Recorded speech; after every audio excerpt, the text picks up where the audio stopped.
Ya tenemos con nosotros al doctor Luis Solari de la Fuente. Él es médico, él ha sido congresista de la República, ministro de Salud, presidente del Consejo de Ministros, y él es un fuerte defensor de la familia también. Así que recibámoslo con un fuerte aplauso. Muchas gracias, doctor Solari, por acompañarnos en esta mañana. Y todos acá están muy ansiosos de seguir aprendiendo acerca de este tema. Gracias a ustedes y gracias a Red Viva del Perú.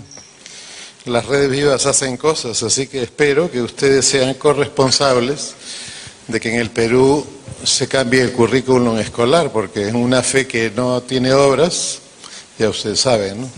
Es una fe de fosforito, no de antorcha, no de una hoguera, es una microfe. Y no nos dejaron una microfe, sino nos dejaron la fe más grande que hay sobre la tierra. Entonces, en Colombia, como vamos a mostrar ahora, 35 marchas un solo día, y ese día tuvo que salir el presidente a una conferencia de prensa y decir: no habrá ideología de género en la currícula escolar ni en las escuelas. Ustedes saben que el ministro Saavedra, el día que lo censuraron, firmó la resolución que aprobaba el currículum. O sea, su última tarea por encargo del Banco Mundial fue dejarnos ideología de género, que no es solamente eso. Esa es la culminación de un proceso que se inicia mucho antes, como vamos a ver en la presentación. ¿Se ve bien ahí o no? ¿Se ve? ¿Sí? ¿Ve hasta el final? Y esta pantalla detrás mío no se puede usar, que dice los tecnólogos ahí arriba. ¿Puedes usar?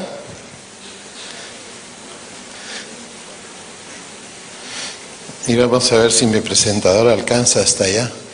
¿Y alcanza hasta allá?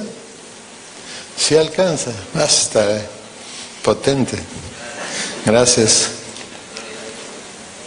Bueno, vamos a comenzar. Esto es lo primero que uno tiene que saber, que es el ABC de la parte genética. Arriba están los dos cromosomas sexuales XY que determinan que uno va a nacer varón, y a la derecha están los dos cromosomas XX que van a determinar que uno nazca mujer. Nosotros tenemos, abajo están colocados, tenemos 23 pares de cromosomas, de los cuales 22 nos van a dar las características de nuestros padres, de nuestros abuelos. Vamos a salir chatos, altos, gringos, bronceados, lacios, zambito. Zambito de pelo lacio también a veces puede salir. ¿Qué pasa? Y un par de cromosomas sexuales. Un par. Los ovarios de las señoras producen óvulos, y los óvulos solo proporcionan cromosoma X. Los espermatozoides proporcionan o cromosoma X o cromosoma Y.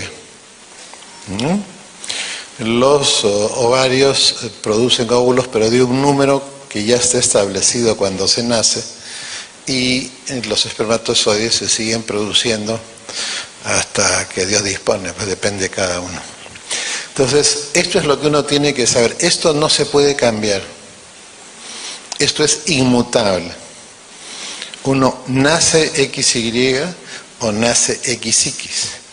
Por eso no hay que dejarse arrastrar por el debate de quiero que me cambien el sexo en el DNI.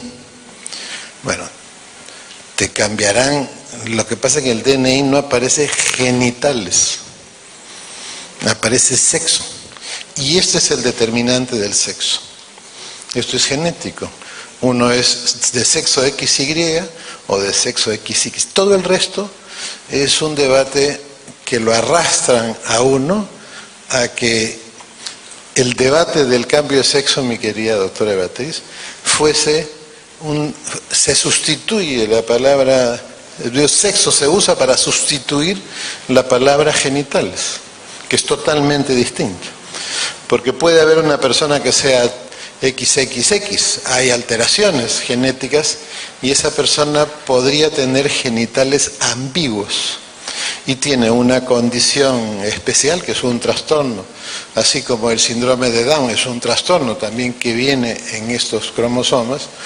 Entonces, cuando no hay trastornos, uno es o XX o es XY, y así le hagan a uno todos los cambios posibles físicos, sigue siendo XX o XY.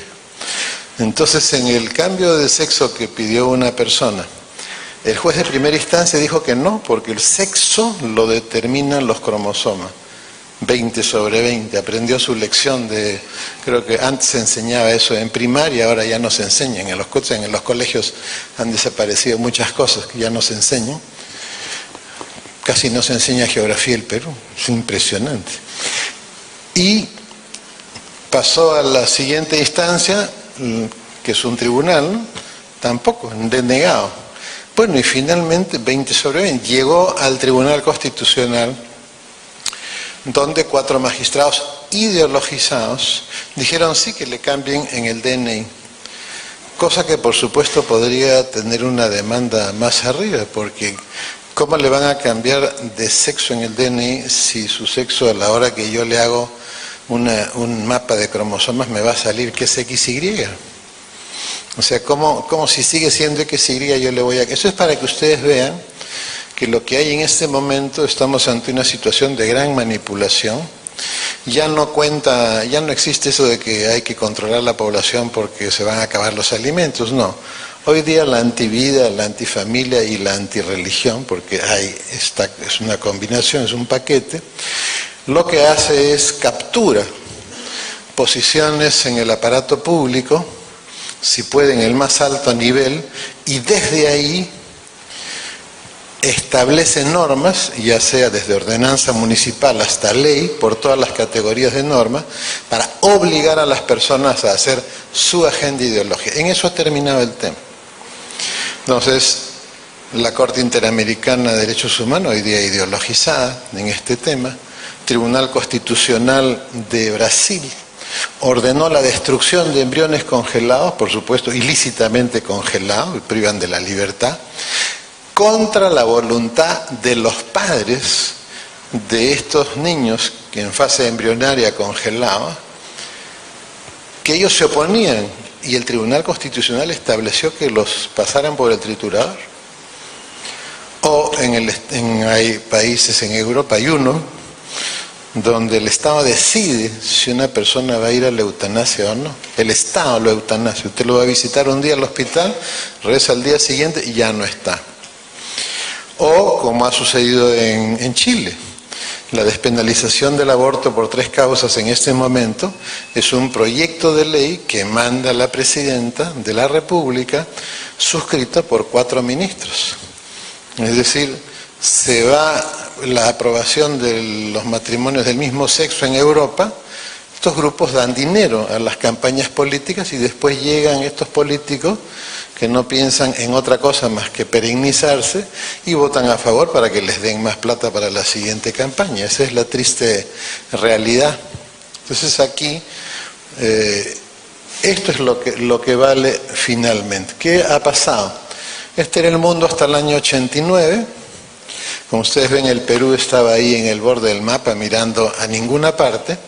Y este es el mundo que se está construyendo desde que cayó el muro de Berlín hasta el año 2025.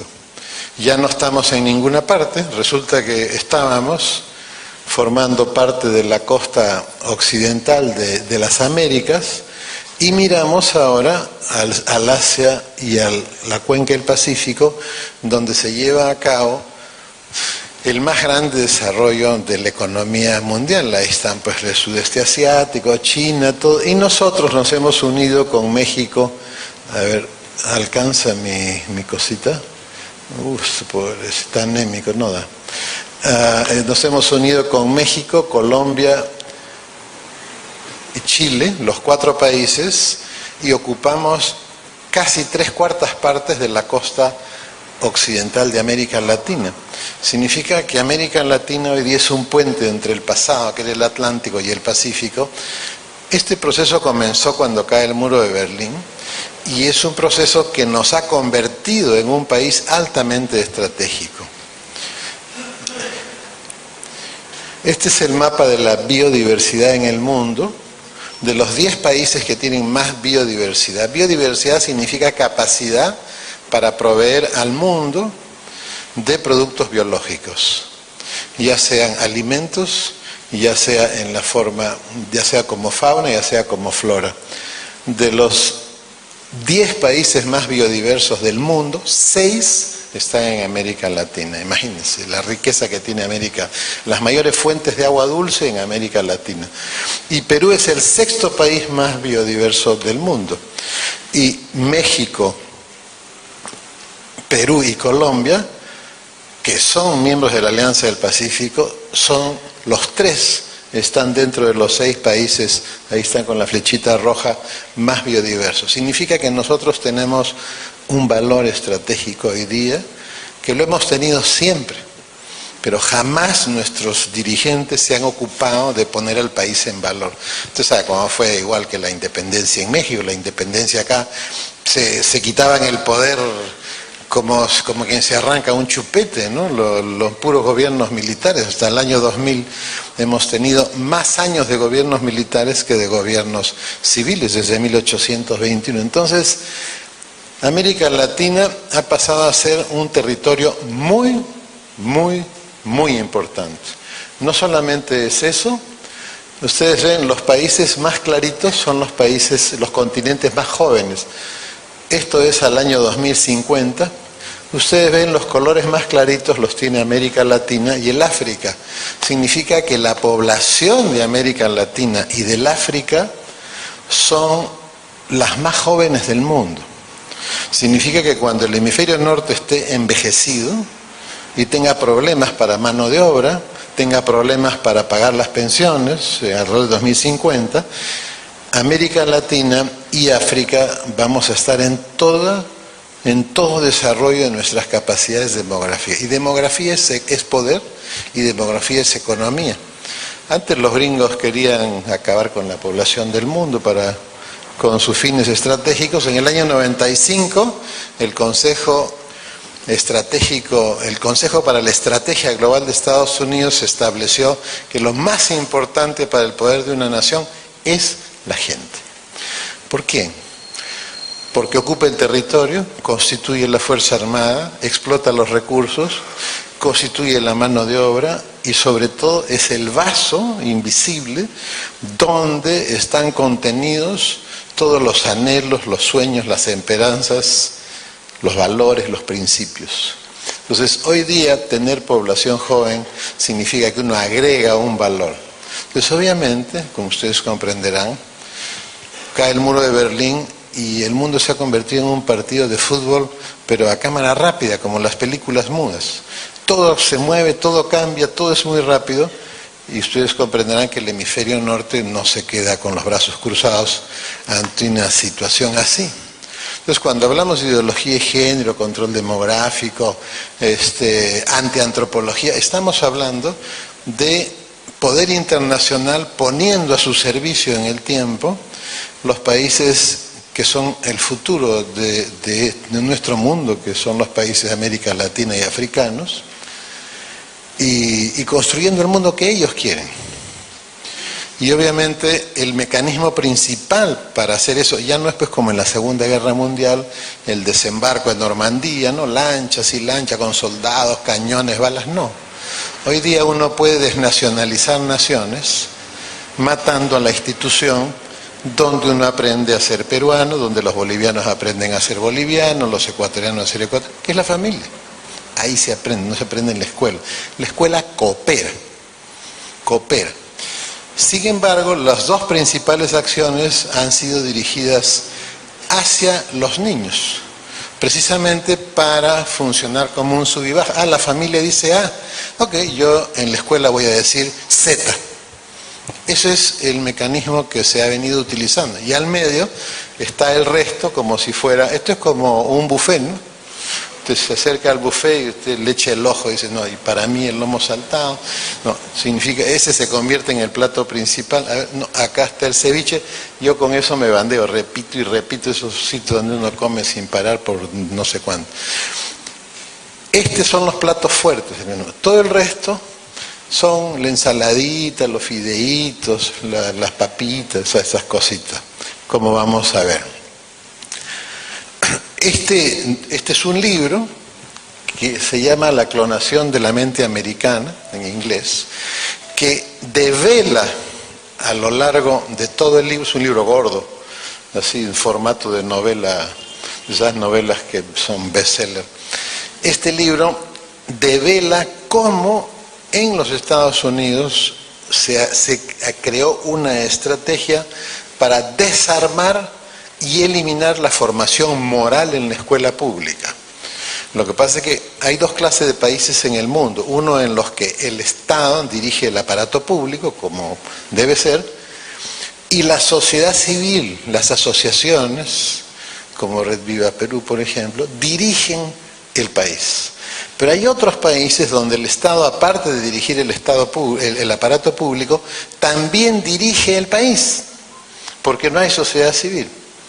Si este fuera nuestro país y aquí en una esquina solamente este grupo participara en la conducción del país, porque este es hincha de la U, es hincha de la Alianza, son parte activa, allá está la Asociación de Defensa del Consumidor, en este grupito están las señoras el Club de los Gatos Amigables y así sucesivamente, pero son personas que dan de su tiempo para participar en el avance del país. ¿Qué pasa con todo el resto? Lo ocupa el Estado. Primero una fila, después otra, nadie protesta, agarran, le eliminan algo a la educación, nadie protesta, la otra fila, y al final termina siendo un país donde la sociedad civil está en un rincón y el Estado dirige el aparato público y dirige el país. Eso es América Latina, eso es el Perú hoy día. Y no tenemos derecho a quejarnos, porque nosotros somos los que hemos permitido eso. O ese grupo de sociedad civil, en sentido metafórico, no se flagelen más tarde, no se preocupen. Entonces, esto es solamente para poner un ejemplo. ¿Qué pasó en América Latina y en el Perú apenas cayó el muro de Berlín? Vino los funcionarios internacionales de los organismos y lo primero que hicieron fue eliminar la formación humanista en la escuela básica. O sea, en la primaria, en la secundaria, eliminaron todo vestigio de formación humanista. Todo aquello que significara principios y valores, todo aquello que significara construcción con la familia de la nacionalidad, todo aquello que significara resaltar en la educación el valor de la persona humana y el valor de los demás, que es algo fundamental en una nación, ¿no es cierto? ¿Cómo se construye la justicia en una nación? Por supuesto se construye como la verdad, ¿no es cierto? La historia de Salomón, él cómo establece justicia, él establece la verdad, y no le establece la verdad que lo cachetea adelante, porque la que lloraba era la mamá que no era la mamá. Él establece la verdad con la sabiduría que le había dado Dios. Entonces, con la verdad uno hace la justicia, pero para hacer la justicia al mismo tiempo necesita tener en valor a los otros. ¿Cuál es el principio que él pone como valor para su juicio? El amor. Él se da cuenta que la madre verdadera no está llorando porque lo único que quiere es salvar la vida del hijo. La otra, la que lloraba, que no era la madre, era la falsa madre. Entonces, uno necesita en la construcción de la nacionalidad el valor de los otros, porque eso es lo que hace a un país fuerte. Porque cuando uno ve, hoy ese país es nacionalista en el buen sentido de la palabra, es porque todos se consideran uno, a la hora que las papas queman. Uno va por otros países cualquier día, y están en las casas, están las banderas colgadas, que no son nacionalsocialistas, no son nazis. Simplemente usted va a hablar con un fulano, con un gringo, está con su pañuelito con la bandera, ¿no? Acá solamente hay bikinis, ¿no? Con la bandera de otros países, la gente se pone bandera de otros países, nadie hace con bandera peruana. ¿Ha visto alguna vez en la playa algún chico o alguna chica con ropa de baño con la bandera peruana? No, pero sí ve con otras banderas de otros países. Si es estadounidense, los ve con sus tiras que le han traído a alguien, su cosa extranjera, y no con la suya. En otros países, usted va a Gringolandia, va a Francia, y impresionante, ¿no? Impresionante. No son los turistas los que compran, son los propios nacionales. Entonces, todo esto son las asignaturas que se eliminaron. Filosofía, ética, lógica, educación cívica, educación familiar, historia nacional, historia universal, geografía nacional, geografía universal, literatura, música. Es decir, se quitó todo aquello que llevaba, que impulsaba la vida interior, como por ejemplo es la música o la literatura, ¿no?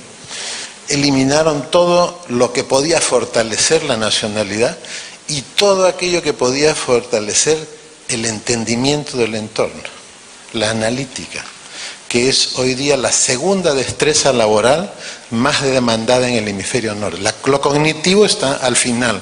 Ya no importa eso de la civilización del conocimiento, eso es un cuento que ya pasó. Hoy día ya no es cuánto sabes, sino qué sabes hacer con lo que sabes. Tú puedes saber poquito, pero puedes descubrir un ceviche nuevo, pues, sin limón, ahora que está tan caro, ¿no? Hay un fulano que tiene cartones para empapelar este recinto. ¿Por qué? Porque su capacidad para analizar, para entender, está limitada. Y hoy día el Banco Mundial, que es uno de los que ocasionó esto, ahora viene a decir que en la educación que es lo más importante que puede haber en una nación, que es, al eliminar esto, se introdujo en nuestro país la desvalorización de la persona en los niños, para que se note la perversidad de la acción, en los niños, en la escuela básica, en la primaria.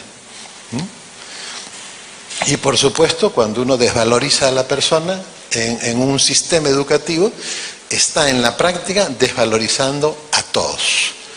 Y eso, por supuesto, en el tiempo va a terminar siendo una educación individual que fomente el individualismo, el egoísmo, y que va a afectar tarde o temprano a lo que es una comunidad, una vida en comunidad, y obviamente a la familia. Esencialmente en el rol social que tiene, que es formar personas para la gran comunidad. Este es un documento del Fondo de Población del año del año 93, es el único ejemplar que hay en el Perú, por lo menos que ha sobrevivido. Soy un maniático para guardar cosas. Y aquí ustedes pueden ver que se dice abordar el problema de la resistencia organizada. ¿Quiénes son la resistencia organizada? Los que se oponen, pues, al aborto, los que se oponen al control demográfico, los que se oponen a la ideología de género, los que se oponen al derecho a matar. Esa es la resistencia organizada. Y entonces se diseñaron dos estrategias principales. La primera estrategia es ya no hablar de que se va a acabar la comida, ya no mensajes a las conciencias, ahora vamos a hablar de la solución de problemas. La píldora del día siguiente termina con el aborto en el mundo. Es mentira. Está demostrado que la distribución masiva ni reduce la tasa de aborto, ni reduce la tasa de embarazo inesperado. Cuando el Estado la compra, lo único que hace es favorecer al país y, por supuesto, introducir en esa sociedad desprecio por la vida, que es la parte más grave, ¿no? Pero la segunda estrategia, que es la de establecer nuevas alianzas sociales y evaluar, explorar la posible participación de las ONG. Bueno, esa posible participación de las ONG ha devenido en una ultra, archi, recontra millonaria donación de dinero por varios mecanismos a estas organizaciones para que actúen contra sus propios países. Porque si yo recibo dinero y con ese dinero yo cabildeo en el Congreso para que salga una ley que permita matar niños en el vientre materno indiscriminadamente, ¿qué estoy haciendo? Estoy yendo contra mi país. Y lo peor de todo, como lo estoy haciendo a cambio de recibir dinero, mi organización adquiere lo que yo he bautizado la condición de Felipillo, ¿no? Para tomar el nombre de ese indígena traidor que sirvió a los españoles traicionando a su pueblo, acá en el Perú. Son felipillos. Y América Latina está lleno de esos felipillos, que han encontrado una forma de vida. Y usted pensará que son 20 soles. No, no son 20 soles. El congresista Rosas consiguió esta documentación, que es el cuadro de las donaciones a las organizaciones no gubernamentales, solo entre el año 2014 y 2015. Por supuesto que yo tengo la documentación que muestra en los 90 la cantidad de dinero que se mandó a América Latina y la cantidad de dinero que se le entregó a la agencia esterilizadora, porque AID no iba a hacer las cosas con sus propias manos. La sangre mancha, no sale fácil con jabón, salvo que uno la limpie rápido. No. Entonces le dieron a una ONG contratos de 118, 113, 115 millones de dólares que se renovaban periódicamente. Nosotros que no hemos tenido nunca $1 millón en la mano, no tenemos idea lo que significa 115 millones de dólares. Es un montonón de plata que se renovaba cada 3 o 4 años, y esta agencia viajaba por todo el mundo, en todos estos abortistas, y yo, ¿sabe qué? Le voy a dar $500 millones para que usted haga lo que yo le voy a decir que tiene que hacer. Pero los casi 1.000 millones de dólares que están arriba, no es así, no es patería. Usted es el estado X del hemisferio norte, y le dice aquí al ministro, tengo 80 millones de euros para un programa para que se haga en su país esto y esto, ideología y género, cualquier cosa de ese tipo. Y el ministro agarra, hay dos posibilidades que usted dice, ¿sabe qué? No, yo no estoy de acuerdo con eso, no, es usted. Entonces cuando su presidente que está ahí sentado hace un viaje al país del donante, ahí con todos los papeles que firma, lo hacen firmar eso que usted no quiso. Como que usted dice en el periodista que está atorado ya, hecho. Y después, el otro mecanismo es que usted arriesgue, ok, ya, vénganlos. Entonces no es dinero que llega del cielo, es dinero de ese Estado al Estado peruano. O sea, es plata de todos los peruanos. Pero entonces, ¿qué hace el país? Ok, ministro, ya, listo, ya, perfecto. ¿Sabe qué? Yo no le quiero cargar a usted su gestión. Entonces agarra y dice el país, voy a hacer un concurso para encontrar el administrador. Y el administrador no es una persona natural. El administrador es usted, no porque es un buen fotógrafo, sino porque usted tiene una ONG que es afín a lo que ese país quiere hacer. Entonces, su ONG y todos los que trabajan ahí se convierten en felipillos y comienzan a actuar contra el país en el que están. $1.000 millones entregados con este mecanismo de país al Perú, o sea, a todos nosotros. Pero el señor que es el ministro, con su presidente, hace lo que le da la gana y no da cuentas de eso. Se supone que está vigilado por la Agencia Peruana de Cooperación Internacional, pero claro, que depende de usted, que es el canciller. Entonces nadie dice nada. ¿Cuándo se acaba esto? Cuando haya un presidente acá que le diga, canciller, dígale al embajador de ese país que si sigue dando plata para matar niños en el vientre materno, yo voy a retirar a mi embajador de ese país. Así se hace.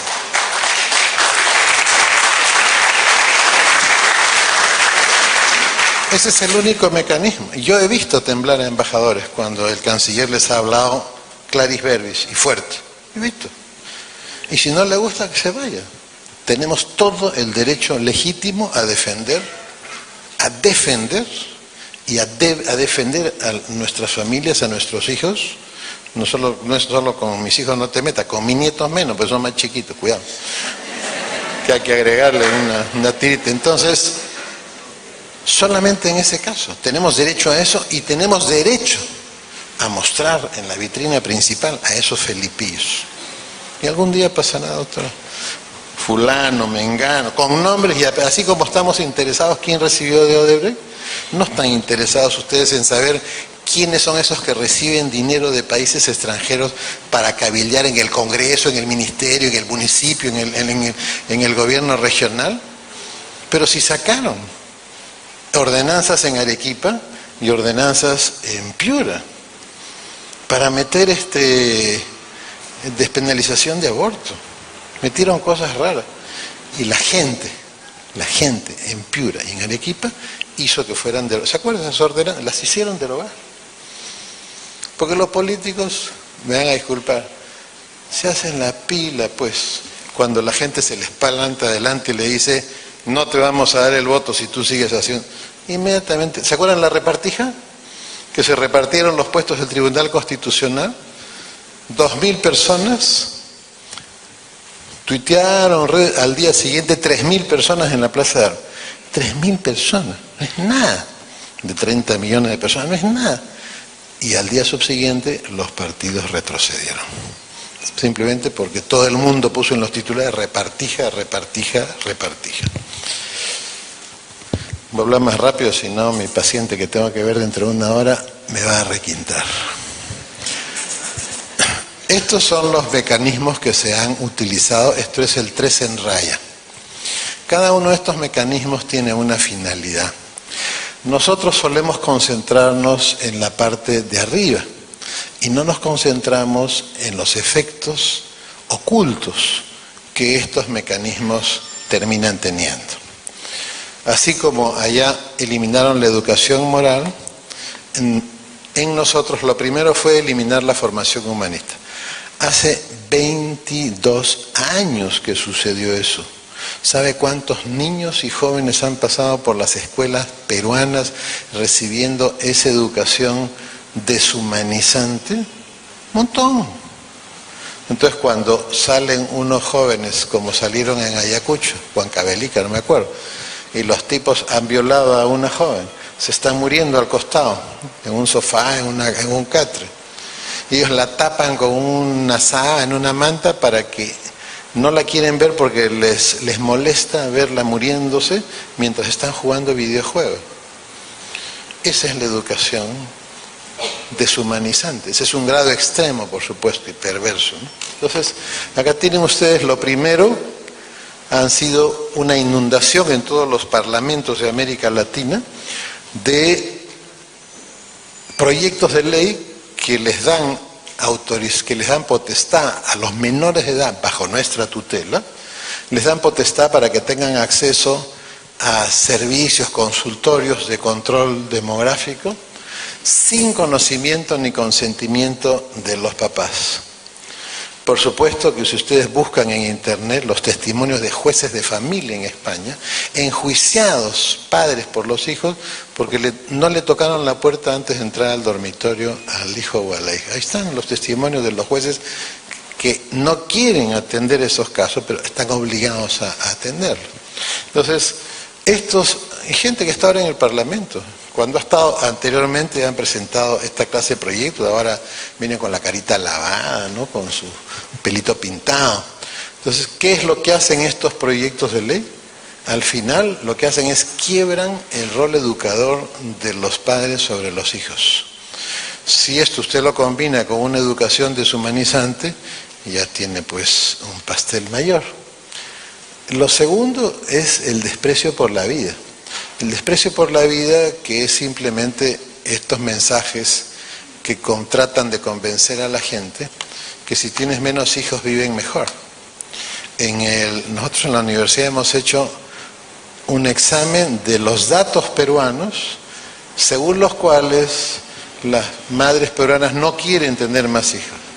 Resulta que a la hora que uno reexamina los datos, nosotros hemos hecho, y el artículo está publicado en la revista de la Organización Panamericana de la Salud, donde hemos demostrado que sí quieren, lo que pasa es que no pueden, porque la mayoría depende de una micro y pequeña empresa, y el Perú no tiene política para micro y pequeña empresa, entonces cada uno tiene economía de supervivencia.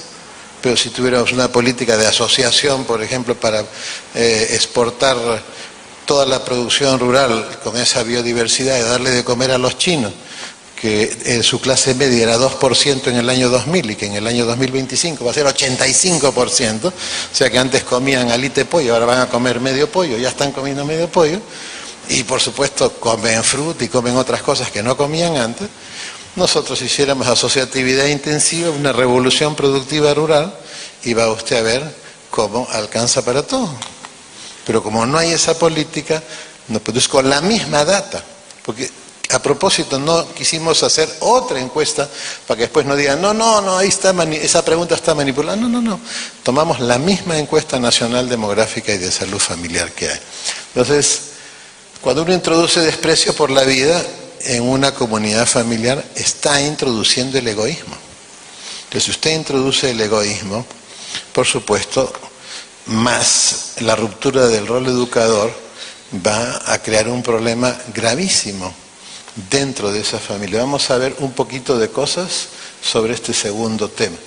Este es un trabajo del Instituto Alan Guttmacher. Alan Guttmacher es un miembro connotado, fue de la Sociedad Eugenista Americana, y en el año 94 hicieron un disque estudio sobre el aborto en América Latina y utilizaron una cifra de aborto registrada en el Perú en el año 80 y algo, de 53.000, y lo que hicieron fue multiplicarla por 5, y ahí salieron los famosos 271.000 abortos.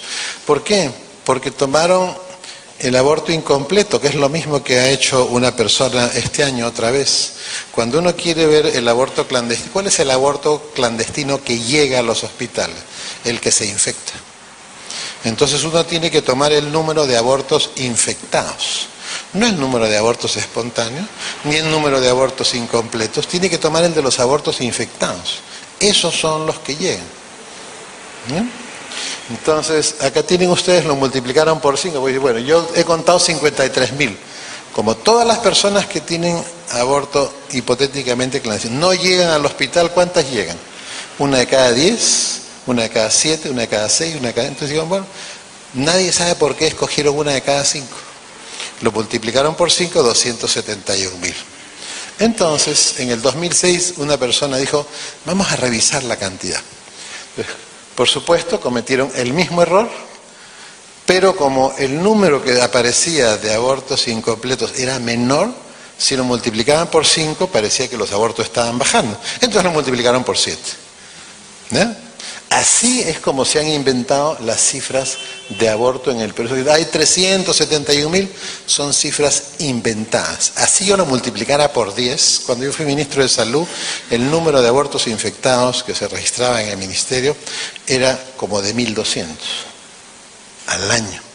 Así lo multiplique por 10, son 12.000.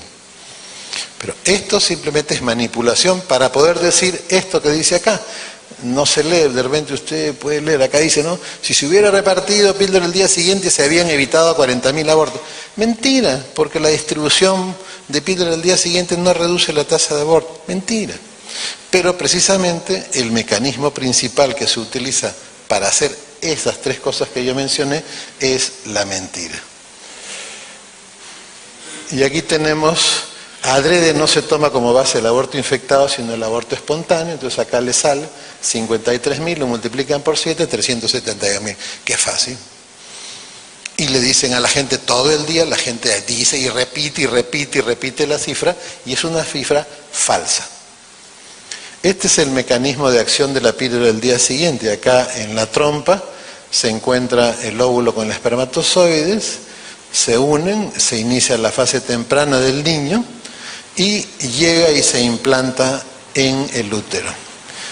Entonces la píldora del día siguiente, ¿qué hace? Adelgaza esta membrana, la cambia e impide que el niño se implante y caiga. ¿Eso por qué se llama efecto abortivo? Porque abortus viene de 2 vocablos, ap, de suprimir, y ortus, nacimiento. Es la privación del nacimiento. Y ese mecanismo priva del nacimiento a una persona. Este es un niño que está en fase inicial, implantándose. Este es un útero normal que está listo para recibir al niño. Y este es un útero después de píldora el día siguiente. Miren ustedes bien. Esto es como microscopio electrónico, tiene sus pelitos, sus vesículas, ya no tienen nada, como si lo hubieran afeitado. El niño sigue de largo. Por eso decimos, y por eso el Tribunal Constitucional, ahora vamos a ver, entonces la píldora del día siguiente en todos los países que se ha distribuido masivamente, no reduce ni la tasa de aborto ni la tasa de embarazo inesperado. En Inglaterra subió la tasa de aborto. Y esto es lo que dijo el Tribunal Constitucional. Se debe declarar que el derecho a la vida del concebido se ve afectado por acción del citado producto. Y después en la mesa redonda la doctora nos dirá cómo es que un juez de primera instancia ha podido revertir esta cuestión, sin una sentencia del Tribunal Constitucional. Y el Perú hoy día compra otra vez píldora el día siguiente, del Estado, para favorecer a los fabricantes porque no va a modificar ni la tasa de aborto, ni aborto inesperado, ni embarazo adolescente. Regresamos, entonces tenemos el desprecio por la vida, introduce el egoísmo y todavía lo reparten gratis, y el tema ideología de género que se origina en dos principios del marxismo. Uno se origina cuando se encuentran el feminismo sufragista, las mujeres que luchaban por el voto en el mundo, cosa que era, por supuesto, excelente.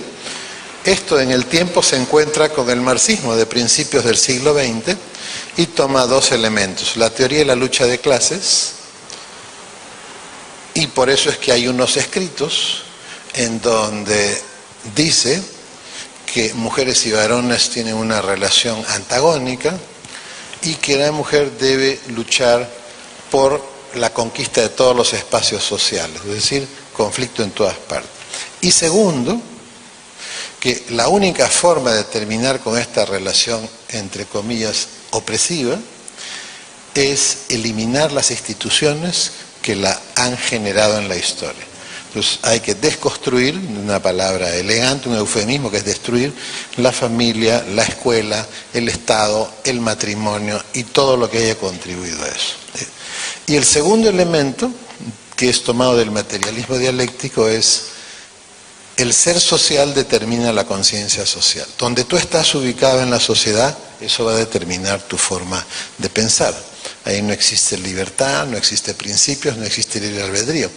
Esa tesis, que son las tesis del constructivismo, el constructivismo nunca ha sido demostrado científicamente en primer lugar, pero esto se ha utilizado para decir, tú naces XX o XY y la sociedad define si ese XX, que es mujer cromosómicamente, se va a comportar como mujer, 70-30, 60-40, 80-20, o se va a comportar como si fuera XY, como si fuera varón. La sociedad va a construir eso. Por supuesto que eso nunca ha sido demostrado científicamente, sino todo lo contrario. Hay el famoso caso de unos gemelos, que a uno de ellos le hacen una circuncisión y no sé qué pasó, se queda dañado el genital del niño. Entonces la familia con el médico, salvaje por supuesto, no fue en el Perú, deciden convertirlo en niña. Y lo mandan a colegio en niñas, lo mandan a colegio, le compran vestidos, le arreglan su habitación, todo. El chico llega a la pubertad y obviamente llega a la pubertad y tenía conducta de varón, él quería ser varón. Al chico finalmente le tuvieron que hacer una cirugía cosmética, se casó, adoptó, etcétera, pero con una serie de problemas. El hermano creo que tenía otra cosa, se suicidó. Entonces, y esto está publicado en las revistas médicas, o sea, hay más publicaciones que dicen lo contrario de lo que plantean esta ideología de género. O sea, y aquí tenemos algunas frases célebres, me voy a acercar ahora porque no leo, que es sostenida por la gente de la ideología de género. Esto es de Engels, uno de los ideólogos del marxismo-leninismo, de este libro, El origen de la familia y la propiedad del Estado. El primer antagonismo de clases en la historia coincide con el desarrollo del antagonismo entre el hombre y la mujer.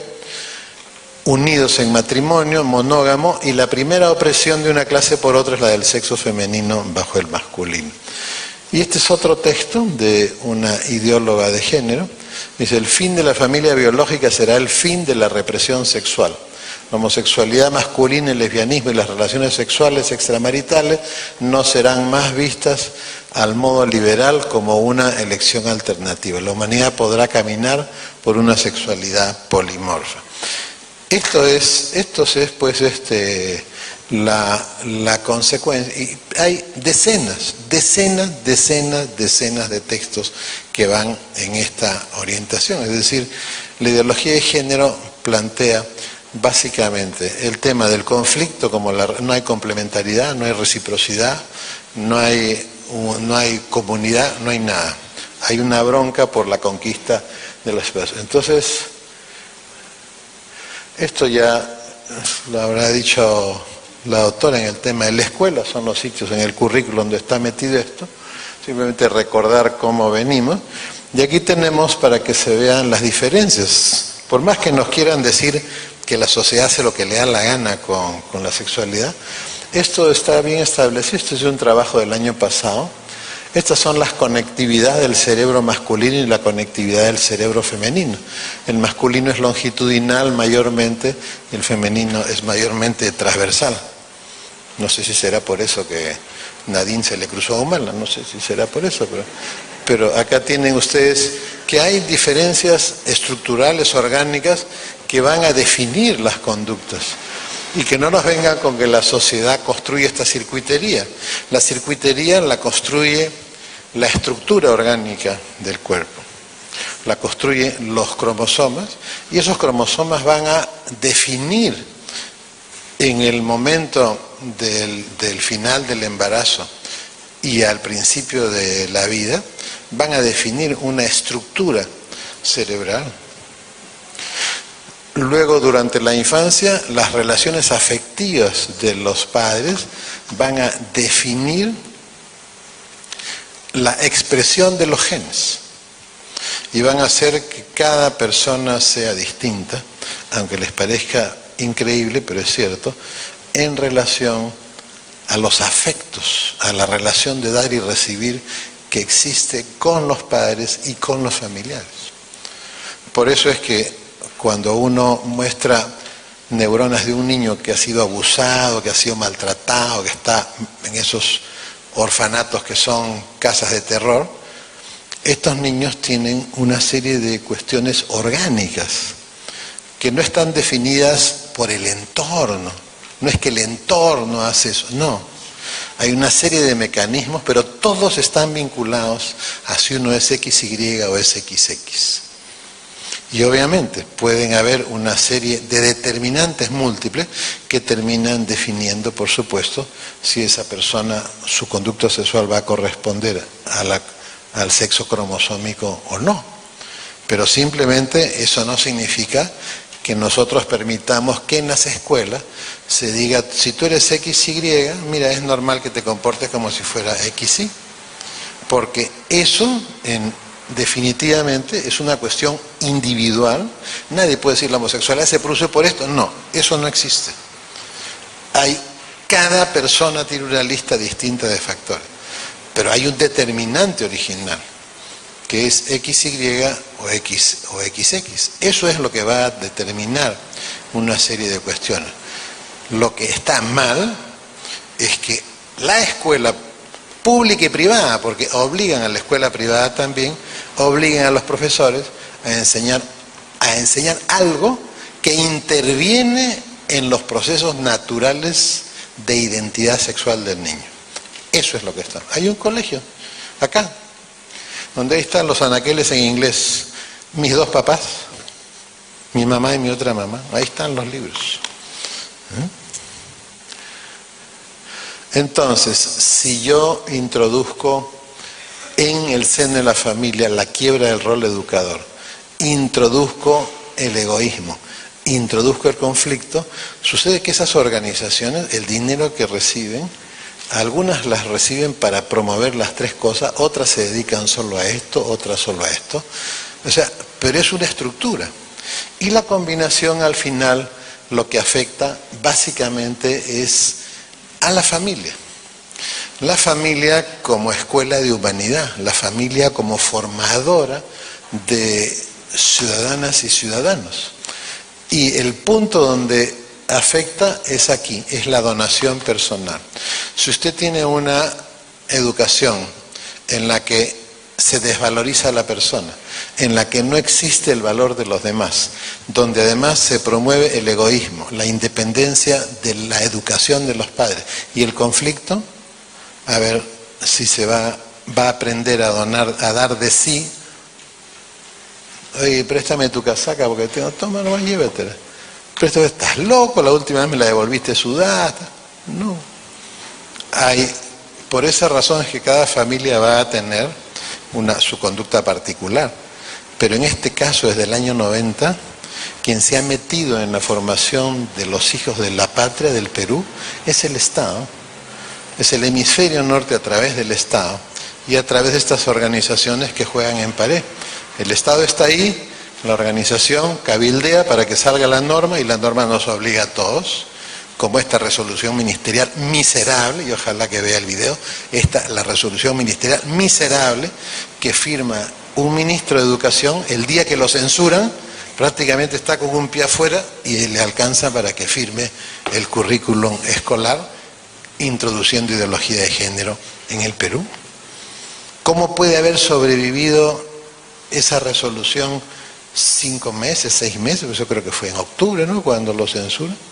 ¿Qué pasa cuando yo en una familia afecto la enseñanza de la donación personal? Cuando yo sacrifico, afecto la transmisión del amor, que eso es la donación personal. Se afecta la capacidad para comprometerse con los otros. Y por tanto, se afecta la capacidad para hacerse responsable por los otros. Entonces, si yo junto las tres, termino afectando la fraternidad. Entonces, termino fabricando un país que es un quilombo, pues, un todos contra todos. Esto es normal, pues, ¿no? Se toman las calles, usted ve que vienen las marchas y nadie puede hacer nada. Pues la sociedad civil, ese no es su trabajo. Pero el Estado está ocupado en levantarse comisiones, está preocupado cómo va a parar esta norma, cómo va para darle la vuelta. En Chile, el proyecto de ley de la presidenta y sus ministros para despenalizar el aborto ha terminado en el Tribunal Constitucional. ¿Por qué? Porque hay una oposición civil. ¿Ustedes pueden concebir que un gobernante mande un proyecto de ley el año que hay elecciones en su país, cuando ya está de salida? O sea, quiere hacer lo mismo, firmar allá al final ya, para después, para que pase lo mismo que el ministro. Firmó esa cuestión y le dieron trabajo, pues, en el sitio donde había salido para ser ministro. ¿Y qué pasa cuando yo afecto la fraternidad? Ya afecté el país, afecté la vida en comunidad, afecté la justicia social. Porque la primera causa de injusticia social es la infraternidad. Es la infraternidad. Entonces acá tienen ustedes las consecuencias sociales. Las consecuencias sociales. Lo voy a decir porque está muy lejos, entre el censo del 93 y el censo del 2007 hay 2 millones de nuevos hogares. Son los dos últimos censos. Pero de esos 2 millones de nuevos hogares, solamente 600.000 nacieron por el matrimonio, con el matrimonio como origen natural. Claro, si la gente no se compromete, no se hace responsable por otro, no se casa. ¿Y cuál es el modelo educativo que están recibiendo esos hijos? Mira, comprométete, pisa una piedra, pero no saques el pie de la otra, ¿no? Así a media nomás, ¿no? Y esos son los fulanos que a veces, claro, a veces hay uniones de hecho felices por años, pero hay otros que van a comprar pan y no regresan nunca, ¿no? Y la segunda consecuencia social es que la gente no participa. una de las manifestaciones de la donación personal puede expresarse en el terreno de lo individual, adentro de la comunidad familiar. Me convierto en voluntario a través de una organización, ya adquiere otra dimensión, pero también hay otra forma de donación que es la participación, por ejemplo en una asociación civil. Yo renuncio a mi tiempo propio y me doy a esta asociación, ¿no? Acá la doctora Beatriz sabe, la vida pública, por ejemplo. ¿A qué hora son las reuniones en la vida pública? ¿De noche? ¿A qué hora son las entrevistas en la radio, en la televisión? A las 7 de la mañana hay que levantarse a las 4 o 5 para leer los periódicos en internet, de ahí salir volando, cruzarse con todos los microbuses, con el transporte escolar. Uno llega finalmente con las coronarias, la presión, todo, y se sienta y la gente mira, ese sinvergüenza que está ahí, ¿no? Y ese ha renunciado a su familia, no ha tomado desayuno, está desarmado totalmente, o de noche. Y si es ministro y secretario general del partido, sale a las 10 del ministerio, sale a las 3 de la mañana del partido y regresa a las 6:30, 7 al ministerio. Bueno, resulta que en el Perú solamente 1/5 de los peruanos participa en la conducción social. Esto es del año 2010. Ha participado, colaborado en alguna vez en los últimos 12 meses en el Perú, en lo que es la conducción del país, se ha protestado, ha participado. 22%, significa un país de espectadores, 80% no participan. Entonces, dentro de ese 4/5 del espacio público peruano, obviamente es natural que aparezca el come pollo, plancha camisa, lavapiés, roba cable, ¿no? Porque dentro de esos que se van metiendo a los espacios que los de este lado han dejado libre, porque oye, métete. No, mi familia, mi mamá, mi abuelita, mi suegra. Siempre hay una explicación. La palabra más frecuentemente dicha en el Perú, hay varias, ¿no? Hay una que mayormente desconozco, señorita, ¿no? Esa es bien conocida. No, yo no estaba ahí, eso fue después que yo me fui, ¿no? Y la otra es, no puedo. Esa es una de las más frecuentes. Y con el no puedo, tenemos 4/5 del Perú, como demuestra esto, en manos nadie sabe de quién. Entonces el Estado comienza a hacer lo que le da la gana. Así tipo Día de la Independencia, del platillo volador de los extraterrestres, el Estado comienza a hacer lo que le da la gana. Y no estamos, entonces el Estado, en esta nueva fase en la que estamos, ahora, mire, durante 20 y tantos años nuestros hijos han estado en una educación totalmente deshumanizada. Y ahora llega la antiantropología. Entonces, ¿qué es la antiantropología? Convertir a las personas en cosas. Entonces acá tiene usted, protocolo aborto terapéutico, pase señora, vamos a matar a su hijo, ese es el tratamiento de la insuficiencia cardíaca. En ninguna universidad del mundo se enseña que la muerte es un recurso terapéutico, pero como es una cosa, ya pues, lo sacamos. Pídole el día siguiente, igual no eso, que siga su camino, que siga de largo nomás ese niño. Ideología de género, el currículo de educación básica. No, esto es un salchipapa, no importa si eres papa o salchicha, tú naces salchicha, te conviertes en papa, ¿cuál es el problema? ¿No? Eres una cosa. El proyecto de aborto por violación, donde el único culpable es el inocente, cambio de sexo en el DNI, Tribunal Constitucional, todo esto es la autoridad pública, ¿no? Fertilización in vitro, no importa, matamos a no sé cuántos niños ahí, total, de ahí te escogemos uno, el más bonito. Proyecto de ley de eutanasia, no, pues no vamos a gastar plata en este viejito, ya de una vez. Ya. Y el decreto ley que ya fue derogado, el decreto legislativo que fue derogado, que introducía ideología de género en otros estamentos. ¿Y quién es el que hace todo esto? La autoridad pública. ¿Y dónde está la sociedad civil que permite la autoridad pública? Entonces Einstein tenía razón. El problema no es la maldad, sino los que la permiten, que son los buenos, que creen que es malo salir a la calle a marchar. Otra vez el Estado y la sociedad civil, pero este es el Estado latinoamericano. aprobado en calidad, pero en efectividad para cambiar la vida de injusticia de muchos peruanos, no. Entonces, obviamente, la mayoría de los peruanos y de los latinoamericanos dicen que no se gobierna para bien de todo el pueblo, la mayoría está insatisfecho con la democracia, mire, va creciendo la insatisfacción con la democracia, y finalmente la gente estaba muda hasta el año 2005, desde el 2005 la gente comienza a protestar. Y aquí tenemos las marchas por la vida, 2013, 14, 15, 16, la marcha de México contra el matrimonio del mismo sexo, esta es la marcha colombiana, que en un solo día se bajó la ideología de género.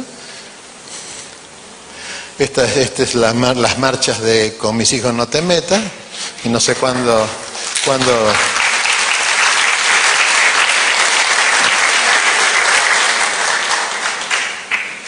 Entonces, el Estado ha hecho muchas cosas. No solamente eliminó la educación, la formación humanista en el Perú, en el mismo decenio, los mismos organismos internacionales eliminaron en América Latina las deducciones familiares a la hora de pagar los impuestos. O sea, antes el que tenía 4 hijos, su abuelita, su suegra, buen yerno, ¿no? Su suegra, entonces deducía a los 6. Y si tenía 10 cargas, deducía las 10 cargas. ¿Qué significa eso? Si eso significa, yo soy el Estado, ok, no me pagues todo. Porque yo sé que tú vas a comprar útiles, vas a comprar ropa, vas a comprar comida, vas a comprar muebles, vas a pagar colegio, vas a comprar zapatos, y yo sé que eso va a mover la economía, y todo eso que tú vas a comprar yo voy a recibir el IGB. Entonces, tú tranquilo nomás, eso se llama política tributaria pro familia. Pero si yo quiero hacer una política tributaria antifamilia, le digo, mira, sabes que lo siento mucho, desde el próximo año solo puedes deducir 2 cargas, tantas unidades impositivas tributarias, flat. Oye, pero ¿y yo qué hago, compadre? ¿Y yo qué hago? ¿Cómo? ¿Sabes qué? Bueno, esta es la reforma tributaria que estamos esperando que va a salvar, por supuesto. Esas reformas llenaron los cementerios de América Latina de gente pobre. Entonces, si ustedes me dijeran, bueno, ¿y por dónde comenzamos? Bueno, lo primero que hay que hacer es la acción pública. Lo único que tiene la sociedad civil en América Latina es la acción pública, la que acabamos de ver en las últimas transparencias. 2010, estudio de la Facultad Latinoamericana de Ciencias Sociales, y nos van a quedar 10 minutos para preguntas. ¿Cuál es la mejor forma que tiene usted, señor, señora, para comunicarse con sus representantes? Impresionante. La primera respuesta es la protesta. Y primero es la protesta a través de los medios de comunicación. Usted llama al rotafono, me caía un hueco ese alcalde miserable. Y la segunda forma de protesta es en la calle. Y esa respuesta del 2010, de este estudio, coincide exactamente con el gráfico que vimos de cómo la gente, aún 40% de aumento de gente que va a protestas no autorizadas. Entonces significa que ya estamos hasta la coronilla. Y lo único que le queda a la sociedad civil en este momento, hasta que en nuestro país podamos tener una sociedad civil que se autosostiene. ¿Cómo se hace eso? Porque en el hemisferio norte hay países como Alemania, por ejemplo, donde el Estado dirige la cuestión pública y la sociedad civil dirige al país. ¿Cómo funciona eso? Claro, porque ahí los que hicieron la Unión Europea eran humanistas cristianos. Entonces no solamente hicieron la sociedad del bienestar, los derechos primero que todo, después han venido, ¿no es cierto?, los socialistas demócratas. Cuando llegue el comunismo a Alemania y querían hacer partido comunista, entonces hay un alemán que dice no, porque acá nosotros no tenemos a los zares, aquí no ha habido nada, más bien hagamos un socialismo democrático. Y se inventa y se crea el primer partido socialdemócrata. Pero el pensamiento era así, hagamos elecciones todo, pero hagamos esta agenda. Los socialdemócratas están de acuerdo con la ideología de género, con el aborto indiscriminado y con la eliminación de la formación moral. Ellos son los que en Europa han impuesto eso. Entonces, los humanistas cristianos, además, quisieron crear una sociedad civil fuerte. ¿Y cómo hicieron? Mira, compadre, de estos impuestos que tú vas a pagar a fin de año, esta esquinita de acá, tú se la das a quien quieras. Y quien quieras no es el Ministerio de Salud. Quien quieras es la Asociación de Defensa del Consumidor tal, el Club de los, ¿cómo era? De los Gatos Simpáticos, Alianza Lima, se la das a Red Vida Perú, se la das a quien quieras. Entonces, es la propia sociedad civil que se autosostiene. Porque, a ver, hagan una asociación civil sin fines de lucro, a ver si van a dejar de pagar la luz de su casa para pagar la luz del local de la asociación. No, pues, no, porque nadie va a sacrificar a su familia por la asociación, sería algo absolutamente indebido. Entonces, obviamente, esas gotitas hacen miles de millones de euros, de dólares. ¿De dónde sale la plata de la Fundación Heritage Atlas? La Fundación Konrad Adenauer, la Eber, ¿de dónde sale el dinero? Sale precisamente de eso, que es la sociedad aprueba eso en el Parlamento y las asociaciones civiles hacen contrapeso. En Italia decidieron subir los fideos, imagínense, en Italia decidieron subir los fideos, con anuencia del Estado, pero venía de los industriales, tenía que el Estado darle el ok.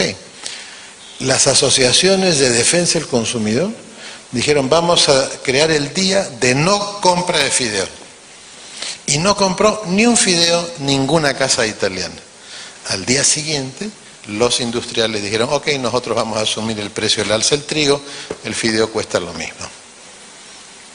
Acá no le pasa a usted que compra papel sanitario y lo puede usar de lentes, porque ve a través, ¿no? De lo delgadito que es y de cada vez menos metros. Compra una servilleta que era de este tamaño, ahora es de este tamaño.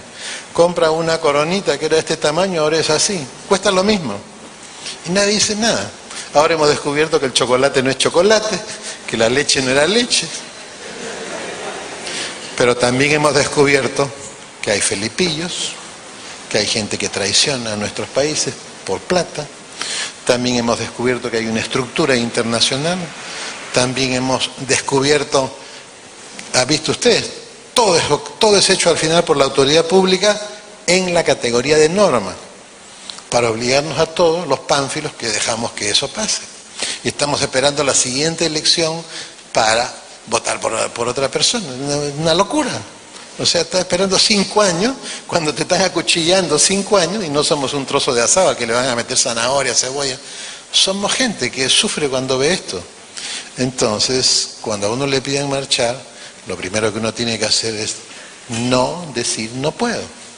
¿Qué es lo primero que te digo? No digas no puedo. Oye, ¿qué hago? La familia se está desarmando. Ya, pues, haz que esa familia, por lo menos un día a la semana, coman todos una sola comida, sin televisor y sin teléfono. Si tú consigues eso, ya has hecho la mitad de tu trabajo. Ahora, si consigues que sea todos los días, ¿sabes qué? Ya no vas a caminar, vas a flotar en el aire, un santito va a estar ahí, ¿no es cierto? Entonces, la acción pública significa, lo primero, lo más importante es restaurar la educación humanista. Eso trae implícito eliminar el currículum escolar actual con esta brutalidad de ideología de género y volver a la educación que teníamos antes. No exactamente igual, porque ahora hay otras demandas, otras destrezas que se necesitan. Hoy día la destreza laboral más demandada, a que no adivinan cuál es, en el hemisferio norte, ¿cuál es la destreza laboral más demandada? Relaciones interpersonales de nuevo tipo. O sea, si eres gritón no sirve, si eres abusivo no sirve, si eres maltratador no sirve. ¿Qué es lo que están diciendo? La primera destreza laboral que hoy día exige el hemisferio norte es humanismo. Eso es lo primero que exige. Porque se han dado cuenta que cuando los jefes son así, cuando el entorno es amigable, cuando te dan una semana porque falleció a un familiar cercano, o 15 días, etcétera, y regresas pues agradecido. Se han dado cuenta de que un mundo humano sin humanismo no va a ninguna parte. Entonces los que somos creyentes tenemos una tarea, pues, ¿no? ¿Somos un fósforo o somos una antorcha o somos una hoguera? ¿Qué somos? Entonces se trata de restaurar la educación, de que proteger a los niños y esperar 15 años para que salga la primera promoción con esa nueva educación. Ojo, ¿eh? Restaurar todas las cuestiones, tener política familiar que incluye la política tributaria. O sea, un candidato a la presidencia que no plantee estas dos cosas en el año 2021 no merece ser votado. Porque eso es lo que va a cambiar el Perú.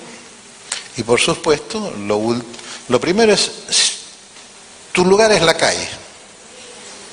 Tienes que proteger a los chicos, porque estás protegiendo el futuro, tienes que devolverle a las familias actuales la protección que tuve en una época. Y yo he tenido